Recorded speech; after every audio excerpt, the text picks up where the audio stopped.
زموږ یو ورور پوښتنه کړې ده، وایي زه یو مشکل لرم، زه په وسوسو کې ډوب یم، سوچونه مې ډیر دي، په ګناهونو کې مبتلا یم، نو ستاسو څخه هیله کوم چې ماته په دې اړه معلومات راوښیي.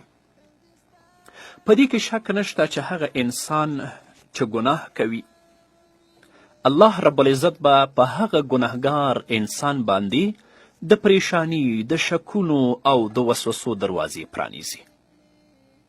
دا ځکه چې معصیت او ګناه زړه مړ کوي او یا یې په ویرونکي رنځ اخته کوي، تر دې پورې چې د داسې حالاتو سره یې مخ کړي له کومو څخه چې محمد رسول الله صلی الله علیه وسلم په الله رب العزت باندې پناه غوښتې ده، چې په دې توګه د هم یعنی خفګان، د پریشانی، د غم و اندېښنې، د بېوسي او کمزورتیا، همدارنګه د تنبلي، د بزدلي او بېزړهتوب، همدارنګه د سپیرتوب او د حرص، د پور او قرض زیاتوالی، د سړو غصه او زیاتی.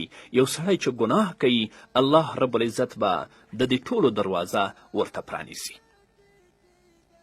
نو زه تاته توصیه کوم، د یو مسلمان ورور په صفت باندې درته نصیحت کوم چې د الله رب العزت حکمونو ته، د الله رب العزت اوامرو ته غاړه کیده او ګناهونو سره مخه وکړه. یو سړی د ابراهیم بن ادهم حضور ته راځي، ځوان دی، او ورته وایي ای امامه، غواړم چې توبه وکړم او د ګناهونو له پای ته رسولو څخه لاس ومینځم.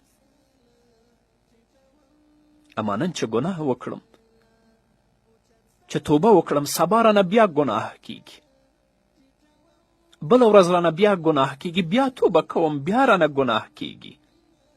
ته ما ته داسې له یوه لار راوښیه چې ما د الله رب العزت د ګناه له ارتکاب څخه وژغوري، یعنی بیا ګناه ونه کړم. ابراهیم بن ادهم ورته وایي آیا ستا غوښتنه همدغه ده؟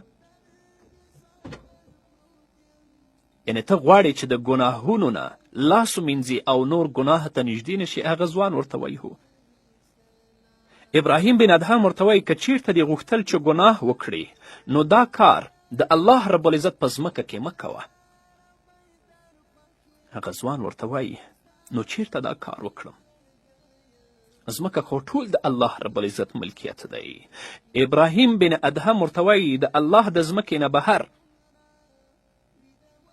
هغه ځوان ورته وایي ای امامه څنګه شونتیا لري، ځمکه سر تر سره د الله رب العزت ده. بیا ابراهیم بن ادهم ورته وایي آیا حیا نه کوې چې دا ټوله پراخه ځمکه د الله رب العزت ده او ته د ده ځمکې پر مخ باندې ګناه کوې، د الله رب العزت د حکمونو نه او د الله رب العزت د اوامرو نه سرغړونه کوې؟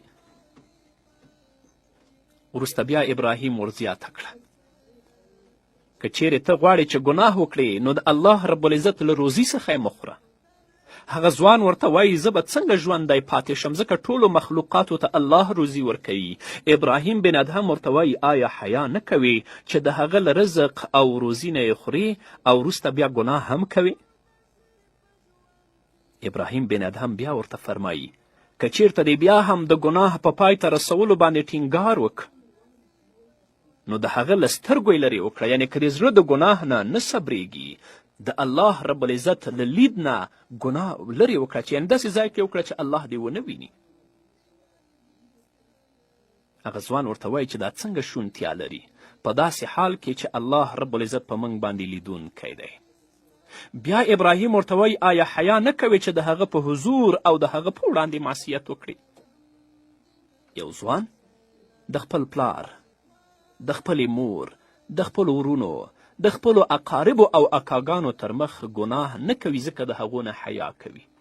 اما الله رب العزت چې ویني، هغه ذات که ته په پټه کې ګناه کوي یا په څرګند ځای کې کوي، تا ویني، د هغه نه حیا نه کوي. وروسته بیا ابراهیم بن ادهم ورزیاتوي نو که چیرته دې بیا هم د ګناه په پای ته رسولو باندې ټینګار وکړه، نو بیا د دوزخ څوکیداران او ساتونکي چې کله په تا پسې راغلل هغوی ته وایه چې زه له تاسو سره نه ځم. یعنې که د زړه له ګناه نه صبرېږي او ګناه کوي، خو د حشر په ورځ چې کله تا پسې الله رب العزت د جهنم څوکیداران او ساتونکي رالیږي نو ته بیا ورته ووایه چې زه تاسو سره نه ځم. ځوان ورته وایي دا توان به په ما کې چیرته وي. نو ابراهیم بن ادهم ورته وایي چې بیا ولې ګناه نه پرېږدي. نو که تا ګناه پرېښودله الله به دې د وسوسو نه وساتي، د شکونو نه به دې وساتي، د پریشاني نه به دې وساتي، د غم او د فکر نه به دې وساتي. اما که په ګناهونو کې ډوب وې نو په دې سوچونو، تشویشونو، غم او فکر کې به هم د دې نه زیاته ډوب وي.